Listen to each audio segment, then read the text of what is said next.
প্রিয় মানুষটার সাথে কথা বলা বন্ধ করে দিলে বুঝি শাস্তি হয়? আসলে এতে শাস্তি হয় না, তৈরি হয় দূরত্ব। অভিযোগ থাকলে সেটা বলুন। রাগ, অভিমান এগুলো যদি থেকে থাকে তাহলে বলুন। কথা বলা বন্ধ করে দিলে পাহাড় সমান অভিযোগ সৃষ্টি হয়ে যায়। জীবনটা খুব ছোট। এই ছোট্ট জীবনে কথা না বলে থাকার বিলাসিতা আমাদের সাজে না।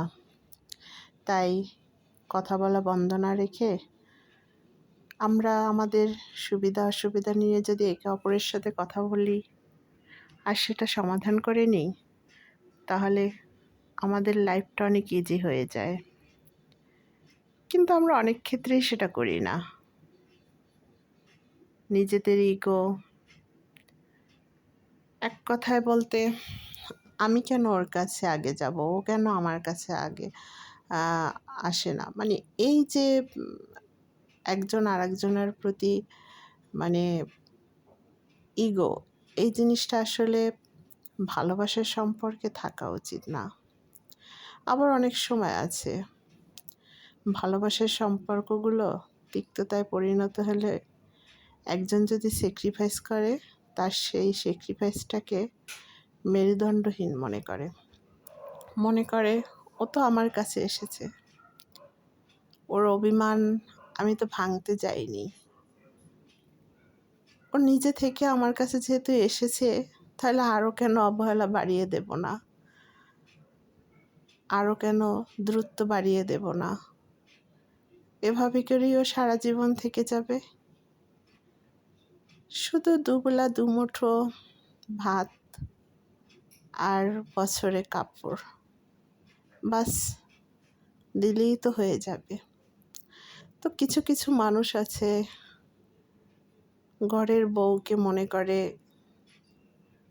চাকরানি, কখনো তারা রানীর চোখে দেখে না, কারণ দেখতে পারে না। তাদের কাছে ঘরের বউ কখনো শখের নারীই হয় না। তাকে সাজিয়ে রাখা তো দূরের কথা, যদি কখনো কোনো কিছুতে একটু কম বেশি হয়, এটা হলো না কেন, এটা করলে না কেন, যাক, এটা হলো কিছু কিছু মানুষের নিয়তি। সবটা পারফেক্ট হওয়ার পরও অনেক সময় ভুল ত্রুটি ধরার জন্য অনুবীক্ষণ যন্ত্রের মতো তাকিয়ে থাকে। তার ভিতরে আসলে ভালোবাসা থাকে না। আমি মনে করি ভালোবাসাটা মানুষের ঠিক ততক্ষণই থাকে যতক্ষণ একজন আরেকজনেরকে না পাওয়ার আকাঙ্ক্ষা থাকে। পেয়ে গেলে সেই জিনিসটা সস্তা হয়ে যায়, সেখানে ভালোবাসা থাকে না। আর যে জিনিসটা মানুষ না পায় সেই জিনিসটার প্রতি পাওয়ার আকাঙ্ক্ষা থাকে, আকর্ষণ থাকে, কেন সে তো সেই জিনিসটা পায়নি। আর পায়নি বিধায় সেই জিনিসটা পাওয়ার জন্য মানুষ ধারে ধারে ঘুরে। নিজের ঘরের ভালোবাসাকে পায়ে ঠেলে ফেলে আসা দিনগুলোতে ফিরে পেতে চায়। কিন্তু কখনো কি ভেবে দেখেছে যে মানুষটা দিন রাত 24 ঘন্টা তার সংসারটাকে আগলে রাখে, সেই মানুষটাকে সে কতটা অবহেলা দেয়, কতটা মানসিক যন্ত্রণা দেয়। নীরবতায় যদি ভালোবাসা হতো তাহলে প্রতিটি মানুষ হাসতে ভুলে যেত, কাঁদতে ভুলে যেত, নীরবতায় পড়ে থাকতো। আসলে নীরবতা কখনো মানুষের ভালোবাসা হতে পারে না। নীরবতা তো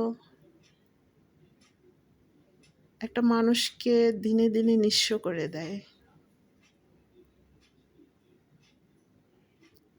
তার মানসিক শান্তিটুকু নষ্ট করে দেয়। একটা ফ্যামিলিতে যদি সন্তান থাকে,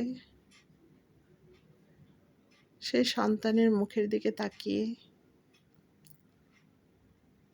একটা মেয়ে সারাটা জীবন কাটিয়ে দেয়। না পাওয়ার যন্ত্রণাগুলো ভুলে যায়। আসলে একটা সংসারে কখনো পাওয়া না পাওয়ার হিসাব হয় না। কেন হয় না? কারণ একটা সংসারে তার জীবনসঙ্গী মনে করে বিয়ে তো হয়ে গেছে,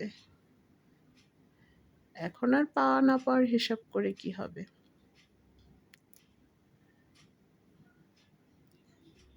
এটাই তো জীবন। সেখানে হাসি খুশি, আনন্দ, ভালোবাসা থাক বা না থাক, তাকে তো আমার সাথে টিকে থাকতেই হবে। মানুষ না চাইতেও বিষাদের জীবন বেছে নেয়। কেন নেয়?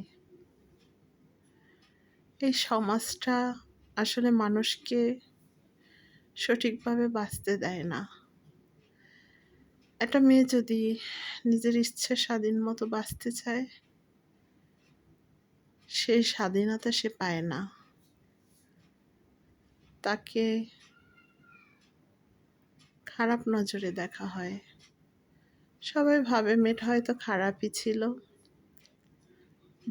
যার জন্য তার সঙ্গীহারা।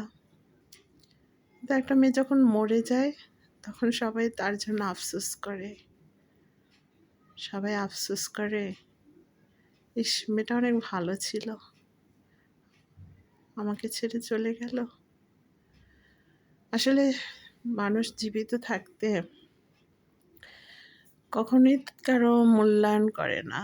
যখন এই পৃথিবী ছেড়ে চলে যায়, তখন সবাই সবার মূল্যায়ন করে। তখন করে আর কি হবে? তার ফেলে আসা কষ্টগুলো কি ফিরিয়ে দিতে পারবে? সুখের পরিণত করতে পারবে?